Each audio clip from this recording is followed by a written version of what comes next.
श्री स्वामी समर्थ सगळ्यांना. कसे आहात तुम्ही सगळे? तर चला, महाराजांची मूर्ती सुंदर अशी पितळेमध्ये देवघरामध्ये अशीच मूर्ती ठेवा, कारण यावर कितीही वेळा अभिषेक करा, कशीही सेवा करा, त्याला काहीच होत नाही. खूप भरीव रेखीव अशी मूर्ती आहे.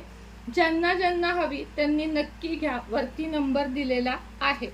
त्यानंतर दत्त महाराजांची मूर्ती खूप सुरेख आहे. ज्यांना ज्यांना हवी नक्कीच घ्यावी. गजांत लक्ष्मी पितळेमध्ये भरीव आणि रेखीव, ज्यांना हवी त्यांनी नक्कीच घ्यावी. आता हे आहे महाराजांसाठी गंध. ज्यांना ज्यांना हवे कस्तुरी गंध त्यांनी लगेच बुक करावे. लक्ष्मी कुंचन फास्ट बुकिंग चालू आहे, लवकरात लवकर घ्यावे. तुपाच्या वाती 1 तास जळणाऱ्या वाती लवकरात लवकर घ्याव्यात.